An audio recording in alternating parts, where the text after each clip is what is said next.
In this lesson, we're going to cover the most popular off-page SEO strategy, link building.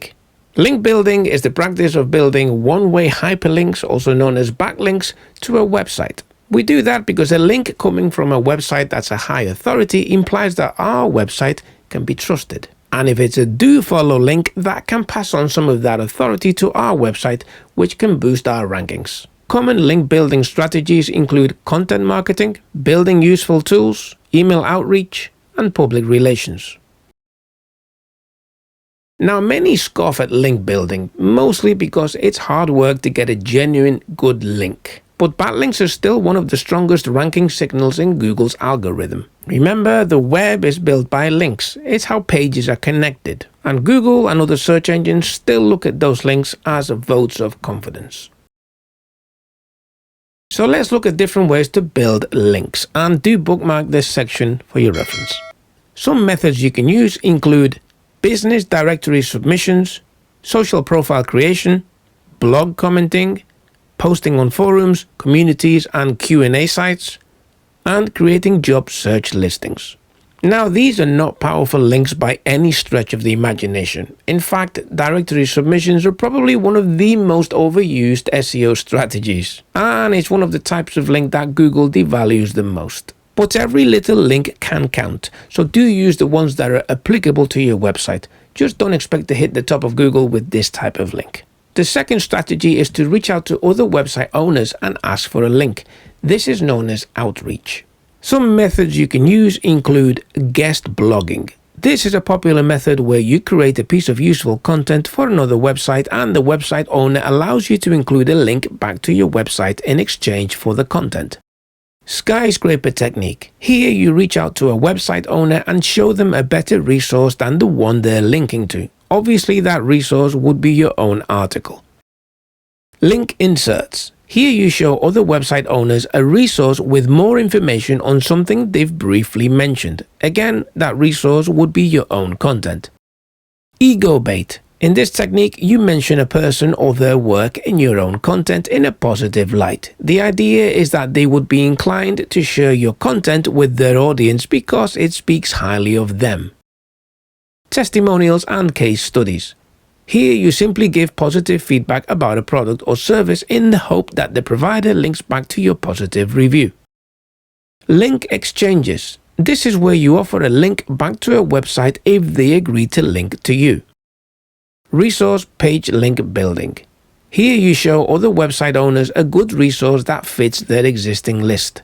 Of course, that resource is your own content. Broken link building.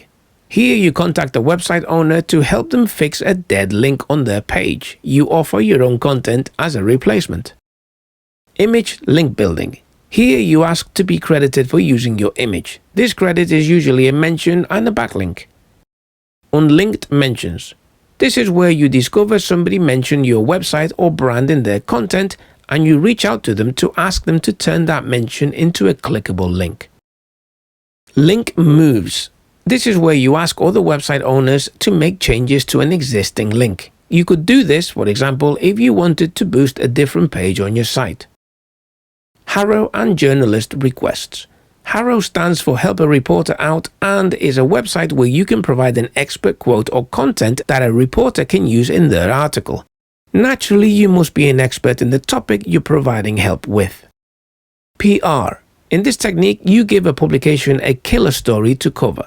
Outreach is a popular strategy and can yield phenomenal results, but it does take a lot of hard work and a lot of rejections. The third strategy you can use is buying links. Buying links was actually very popular back in the early days of the web, when even high-authority websites used to offer links on their homepage.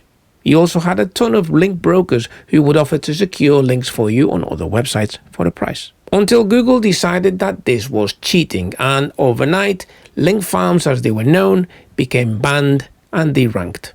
Today, the practice of buying links is much more subtle. For example, you can pay to get an article published in the Huffington Post and other high-authority publications. There are, of course, editorial guidelines to follow, but there are services that take care of that for you. However, it's not cheap. You can also buy links from less authoritative websites, but at the end of the day, you're not always guaranteed a link or a good link, and in most cases you may be just wasting your money. We do not recommend buying links whatsoever. It's the fastest way to get your website penalized, especially if you or the person providing the service doesn't know what they're doing. And on that note, never ever buy links from SEOs on marketplaces like Fiverr. The fourth strategy is to earn links organically from people who visit your website. You know, when you see a piece of content that makes you angry or happy or inspires you and you share it, that's how you earn a link organically. Some methods you can use include link bait or linkable assets. This involves creating useful resources like data studies, infographics, maps, surveys, awards, etc. that other websites may want to use to enhance their own content. Remember Harrow from the outreach strategy? Well, reporters are known to search for data studies and infographics to back up their articles, and this is how you can end up with a backlink from a high authority news outlet. Podcasts, interviews, expert roundups. Here you invite an online celebrity or somebody with a decent following onto your podcast, or you interview them or ask them for an expert quote. You include that content on your website, and in most cases the other party will link to your content or share it with their audience. Content promotion. This is where you promote your content using other external websites, including social platforms, to build backlinks. Now let's look at what makes a good link, but just be mindful that Google is secretive about how they evaluate links. They have to be, otherwise us SEOs would game the system. So here are some points that we all agree on. Authority. The page with the most links wins. As long as those links are clean, authoritative, and trustworthy, of course. You should aim to get links from noteworthy pages that have a high likelihood of attracting backlinks over time, rather than hunt for old pages with strong backlink profiles. Relevance. You should strive to get links from websites that are relevant to yours. So if your website is about exercise equipment, don't ask your friend the florist for a backlink. If it doesn't make sense, don't do it. Trustworthiness. There are several ways to check the trustworthiness of a website when auditing the quality of a backlink, including the lifespan of the site. You can check how old a domain is by searching for it on a domain register such as namecheap.com to see when it was first registered. If the URL contains an SSL certificate. Social media activity. Whether the site has a privacy policy. Whether the website is biased. And the amount of traffic the site gets each month. Anchor text. Anchor text helps give readers context to a specific page or site. For example, we can use the anchor text best protein supplement when creating a link to a product page rather than using click here. The other benefit is that anchor text helps Google understand what keywords a page should rank for. However, keep in mind that there are rules when it comes to using anchor text. Don't use the same anchor text for every link in the hope to rank for a keyword. That's just the quickest way to show Google you're trying to manipulate the rankings. Placement.